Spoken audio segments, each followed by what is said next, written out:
चलते हैं। यूहन्ना के पत्र 15:5 में कहता है, ये निशानी है जो मैं चाहता हूं, वो निशानी आप देख लें। I am the vine and you are the branches. If you remain in me and I in you, you will bear much fruit. Apart from me, you can do nothing. कहता है, मैं द्राक्षलता हूं और तुम है डाली। यदि तू मुझ में है और मैं तुझ में हूं, तू फलवंत होगा, क्योंकि मेरे बगैर तू कुछ नहीं कर सकता। अर्थात जो मसीह में होता है वो फलवंत होता है। फलवंत होना किस में? खुदा की फल में। फलवंत होना, यू विल बी फ्रूटफुल। आदमी सोचता फलवंत होना, फलवंत है। चले आते हैं गलीशियंस 5:22 में। किस तरह वो फलवंत होगा? It says the fruit of the spirit, क्योंकि आत्मा ये फल आपके जीवन में उत्पन्न करेगा जब आप मसीह के साथ जुड़ के रहेंगे। मसीह के साथ जुड़ के रहने में मतलब मैं मसीह में जुड़ा हुआ, मैं बैप्टिज्म नहीं। मसीह के साथ जुड़ के रहने में बैप्टिज्म नहीं। बैप्टिज्म ने अपने हाँ में जुड़ूंगा, मगर आप जुड़े या ना जुड़े ये तो इस बात पे निर्भर करता है जब आपके जीवन में ये फल नजर आएगा। और ये फल पवित्र आत्मा द्वारा नजर आता है जब आप खुदा के कलाम में जुड़ के रहते हैं। जब खुदा के कलाम आप में रहते हैं और कहता है आप में प्यार आ जाएगा। वो प्यार सबके लिए होगा, दुश्मन के लिए भी वही प्यार होगा। वो प्यार की पाड़ा जो है ना, गिरता नहीं है। प्यार की पाड़ा गिरता नहीं है। प्यार की पाड़ा एक ही जगह खड़ा रहता है।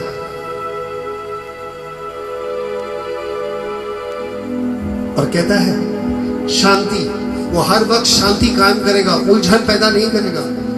जो यहां के बाद वहां कर देता वो उलझन पैदा कर देता है। वो जाके पहला, उसे ये भी नहीं मालूम कि उसका पहला शब्द शांति को भंग करता है। वो इंसान जैसे एक अच्छा फर्श को तोड़ देता है। एक अच्छा प्यारा जहन, एक अच्छा प्यारा सोच, एक अच्छा प्यारा दिन को बर्बाद कर सकता है और वो शांति तोड़ देता है। पहला तो शांति वो है जो उलझन को शांत कर देता है। कल हमको देखिए, फोरबेरेंस, वो हर एक चीज ले सकता है, उसमें धैर्य आ जाता है। उसमें धैर्य आ जाता है जो वो ले लेता है। उसे बात सुनाने से भी वो सुनते रहता है, कुछ कहता नहीं। वो दुख ले सकता है, तकलीफ ले सकता है। और वो इंसान जो दुख लेता, तकलीफ लेता, फिर भी नहीं बदलता, वो खड़ा सोना है। जितना जलाओ, जितना तपाओ, सोने सोने ही होते हैं। और आज बात ये हो जाता है, काइंडनेस, उसमें दया आता है सबसे बड़ा। हर एक के ऊपर दया आएगा। कलाम कहता है वो अच्छाई में चलता है, गुडनेस, अच्छाई होता है उसमें, क्योंकि वो हर एक चीज अच्छा से करता है, हर एक के जीवन में अच्छा चाहता है।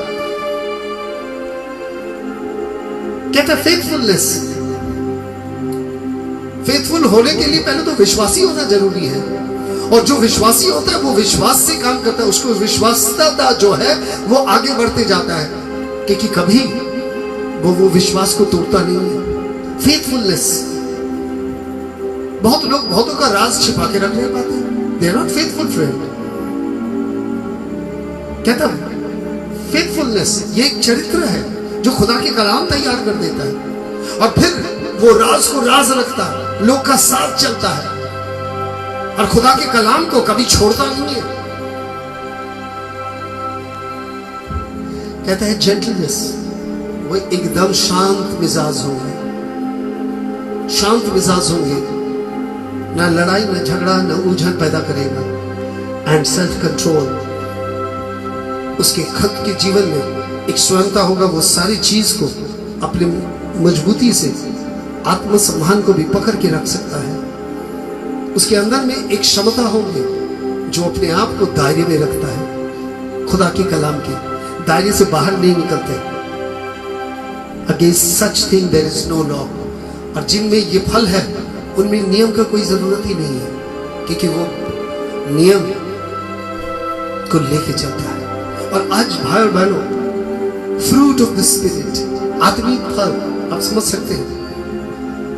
कहता है फल जब इसमें दिखाई देगा, जब देखते हैं लोग में धीरज नहीं है, थोड़े से चिड़चिड़ा हो जाते हैं, धैर्य नहीं है, बार बार लड़ाई करता है, शांति नहीं है, हर जगह में मुंह बना के बैठ के रहता है क्योंकि उसमें आनंद नहीं है। मुंह देख के प्यार करता है क्योंकि ये इसमें प्यार भी नहीं है। गले नहीं लगा सकते दुश्मनों को, अच्छा नहीं कर पाएगा, किसी का अच्छा नहीं कर पाएगा जिसमें ये रहेगा। वो कभी विश्वस्त नहीं होगा, he will never be gentle। उसकी अप्रोच, उसके आने का ये देखने से लोग गले बाप रे बाप आ गया, आज ना आज क्या ना क्या होगा।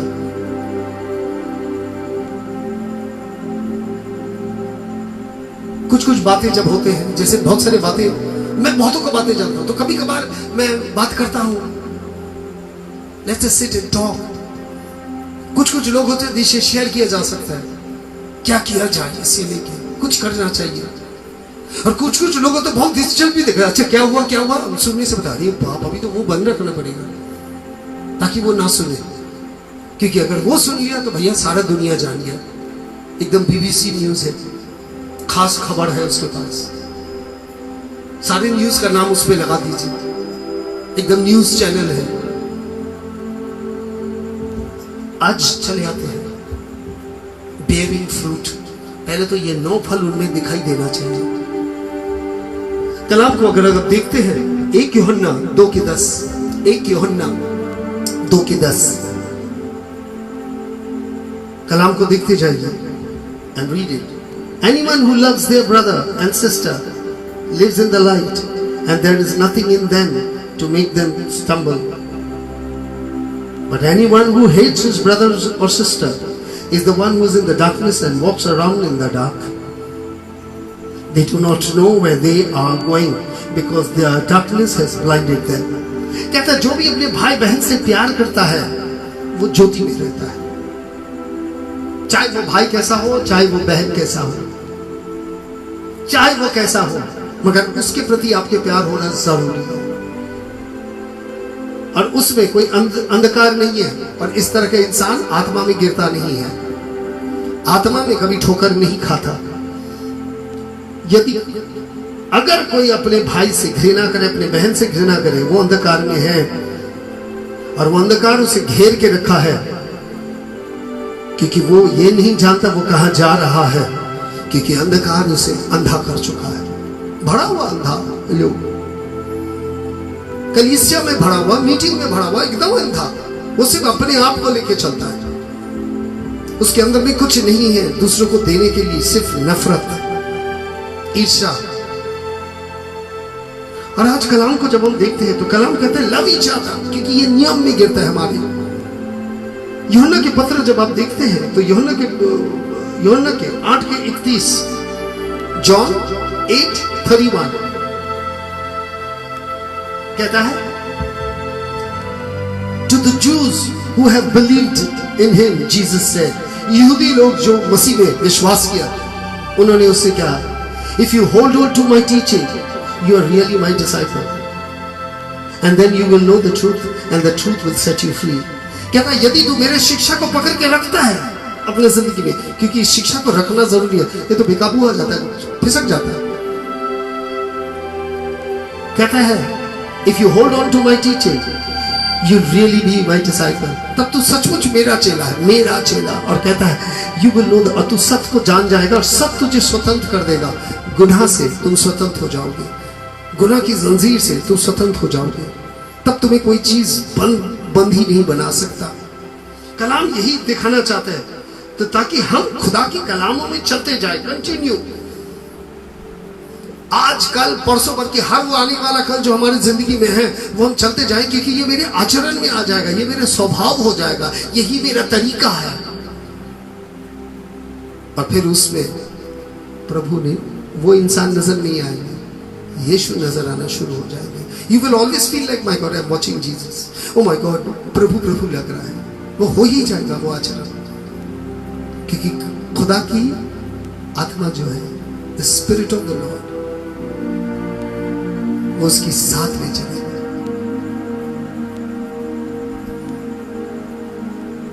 उसकी साथ में चलेगा, इट विल वॉक। कल आपको देखते हैं और कलाम को समझने की कोशिश करते हैं। 1 यूहन्ना 2:24, 1 John chapter 2 verses 24।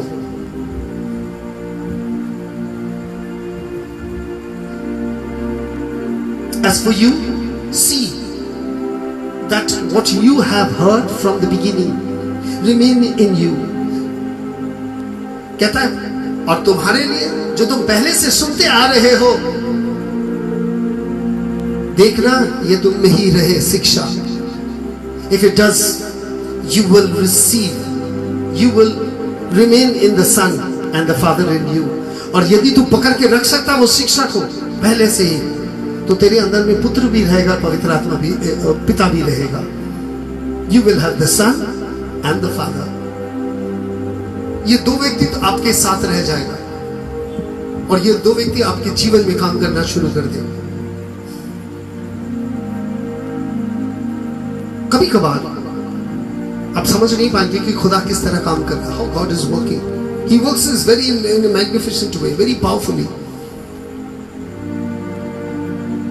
आपके सोच के विचित्र, आपके सोचने का तरीका से तो आप देखेंगे और एक सोच आ जा रहा है। बहुत लोग समझ रहे हैं कि म्यूजिक जो सिस्टम है, जो ये है, ये पूरा मैं मैनेज कर रहा हूँ, ये सब मेरे हाथ के सामने है। यहाँ है एक तो यहाँ है, मैं सब कुछ कंट्रोल कर रहा हूँ यहाँ बैठ बैठ के। जबकि मैं गीत भी गाता जाता हूँ, मेरे हाथ भी कंट्रोल कर रहा है, मेरे ये भी कंट्रोल कर रहा है। वो जो कंट्रोल कर रहा है वो मैं हूँ, और जो कलाम सुना रहा है वो खुदा की रूह है जो काम करते जा रहा है अपना। इसीलिए हम दो तरह का, हम एक काम कर सकता है और दूसरा मेरी जुबान बोल सकता है, वो चलते जाएगा और मेरे हाथ काम करते जाएगा, और सब कुछ प्रभु के उद्देश्य में है। मैं एक बात बोल रहा हूं, एक बात सोच भी सकता हूं, क्योंकि मुझे मालूम है it is being controlled by the spirit. और आज मैं आपको बताना चाहता हूं कि खुदा यही चाहता है कि खुदा की पहले से जो आप सुन रहे हैं कलाम को, ये आपके अंदर में होना जरूरी है। आप कहेंगे कलाम में भूल जाता हूं, आप भूल इसीलिए जाते हैं क्योंकि आप ध्यान से नहीं सुनते, आप सिर्फ सुनते हैं, ध्यान नहीं देते। You only listen but you don't hear। आप ध्यान से सुनेंगे तो आपको लिखने नहीं पड़ेंगे, आपके जहन में आ जाएगा। अब बताएंगे कैसा हो सकता है? मैं आपको बताता हूं, हो सकता है।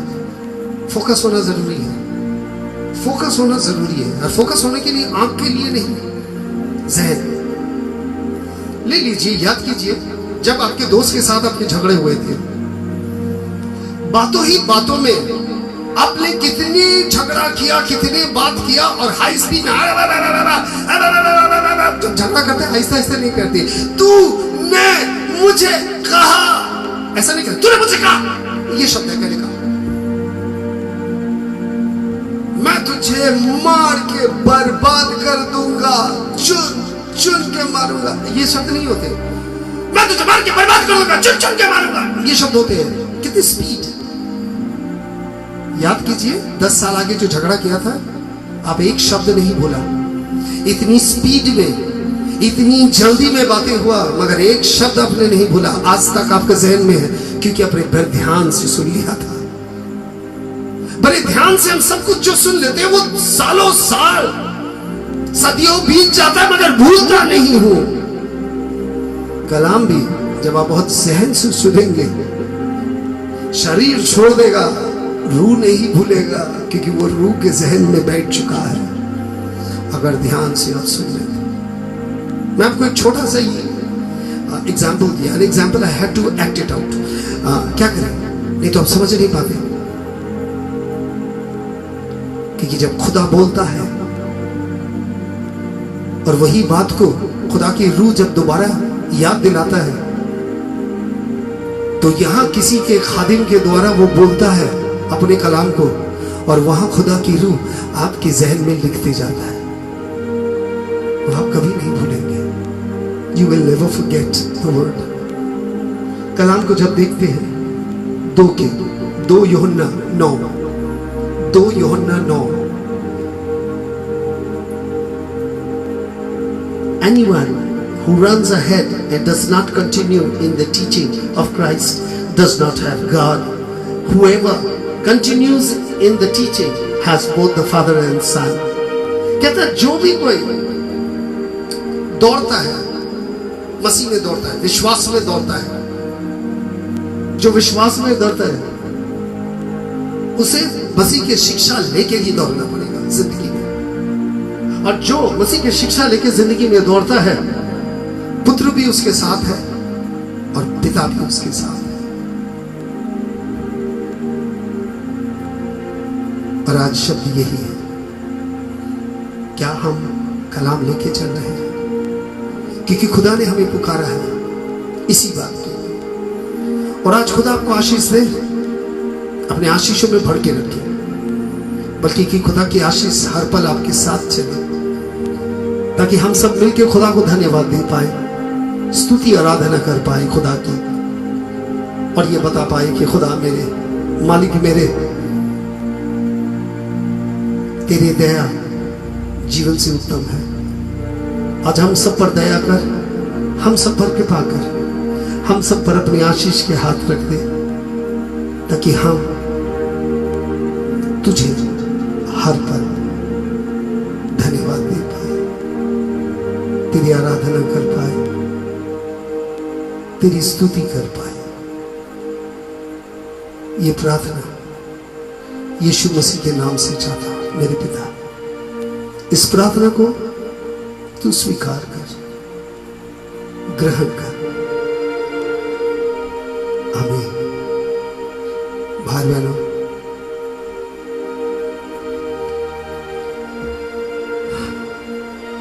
कभी कभी दिन जो चलते हैं ना भाई बहनों, मुश्किल से चलते हैं।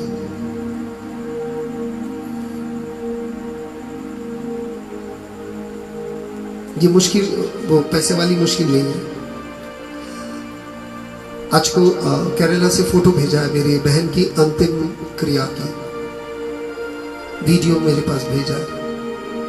मैं वो, और ये लोग भेजता भी है मीटिंग के थोड़े आगे, सुबह से नहीं भेजता, क्योंकि सुबह से मैं दुआ बंदगी में रहता हूँ, मैं अपने आप में रहता हूँ, मैं स्क्रॉल करता हूँ, बहुत कुछ देखता हूँ, सीखता हूँ, जानना चाहता हूँ, गीतों पे अमल करता हूँ।